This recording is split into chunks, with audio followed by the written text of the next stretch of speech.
Não tenha empatia para com uma pessoa depressiva, por favor, pelo amor de Deus. Não busque ter empatia com um depressivo.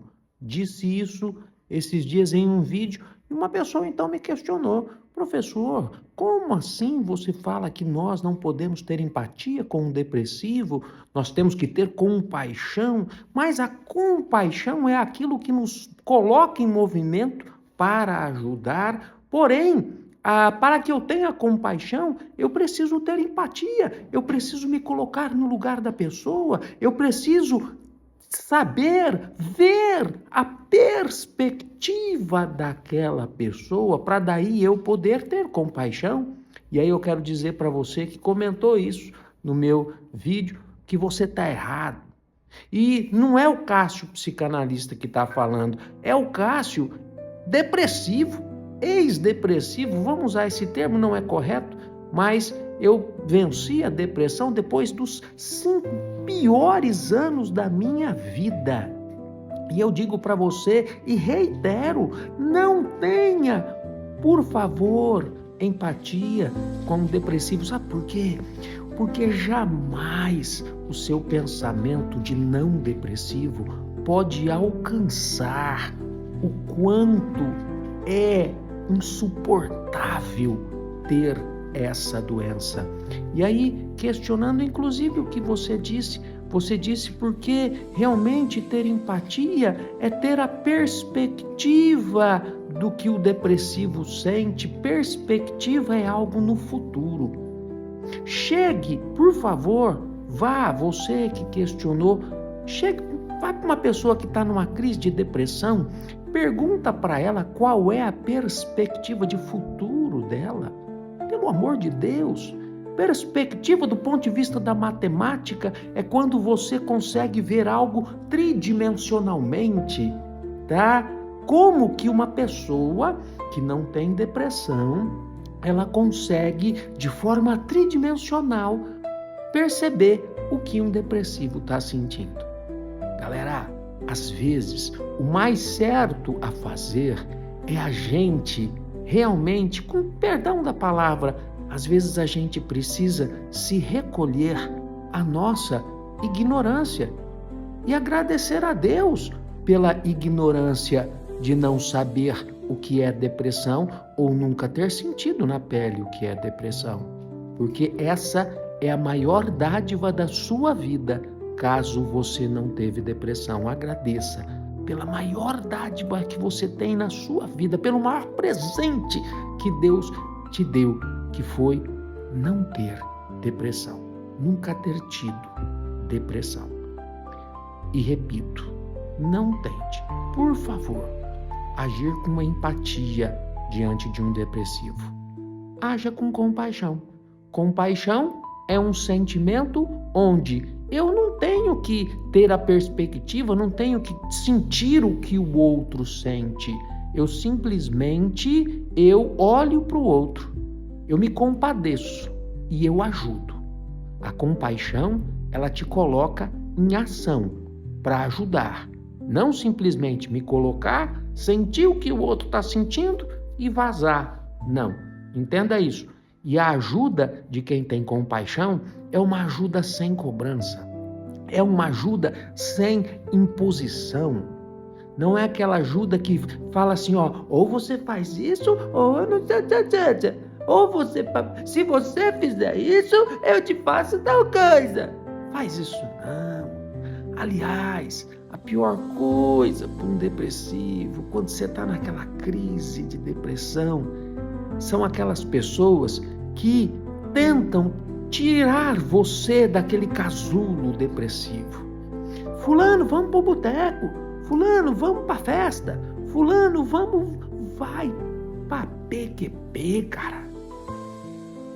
É terrível, mas aquele momento, aquele casulo, aquele lugar, aquela cama, aquele sofá, cara, é o único local possível para aquele ser humano sobreviver. E entenda, a ajuda, ela tem que ser do seguinte: estimular a tomada de decisão. A tomada de decisão de melhorar, isso daí é o primeiro ponto. Eu me curei da depressão descascando a minha depressão como se fosse uma cebola, entendendo. A hora que eu tinha um pouquinho de luz, eu ia lá estudar sobre a depressão, né? Depois, inclusive, fui fazer psicanálise, porque a psicanálise, a diferença entre psicologia e psicanálise é que a psicologia ela trabalha mais o consciente e tal, e a psicanálise ela vai, cara, pro submundo do inconsciente, do pré-consciente. Entenda, nada de forçar. A sua ajuda deve ser estimular, mas sem cobrar nada. Sem cobrar nada. A hora que aquela pessoa melhorar, ela vai, cara, tomar o banho dela, vai se alimentar direito, ela vai sair para procurar emprego, para trabalhar, para tudo isso, mas ela precisa primeiro, sabe, da tomada de decisão. Eu quero melhorar. Isso daí não é difícil de você conseguir fazer a pessoa sentir a vontade de melhorar. E aí sim, quando ela vai tendo ali pequenos relances de energia, ela começa a se movimentar e aí sim ela vai buscar sair daquele lugar e pode acontecer de daqui 15 dias, daqui um mês, ela tá no boteco tomando uma cerveja com você. Mas estimule aquela pessoa a buscar ajuda, de forma até mesmo emergencial, se for o caso. Se você conseguir levar um médico, um psicólogo, um psicoterapeuta até ela e dizer assim: fulano, tem um profissional aqui, você quer conversar com ele? Mas jamais: fulano, eu trouxe um médico aqui, um psicoterapeuta aqui, um psicanalista aqui, é o seguinte, ou você conversa com ele, ou você tal. Cara, não. Entenda, gente. Aprenda a trabalhar, a lidar com uma pessoa com depressão. Eu tive 3, na minha vida, eu tive até o ano de 2005 uma visão sobre depressão. Eu não era depressivo, nunca tinha convivido com uma pessoa com depressão. 2005, depois de ter o meu segundo filho, né, minha esposa desenvolveu depressão. E eu mudei daquela pessoa que nunca teve e nunca conviveu para a pessoa que convivia com uma pessoa com depressão. E a minha opinião sobre depressão mudou completamente. Quando foi a partir de abril de 2015, quando eu tive o meu infarto talâmico, meu AVC, e aí eu desenvolvi uma depressão terrível, aí a minha opinião ela mudou ainda mais, porque eu entendi a depressão da perspectiva do depressivo.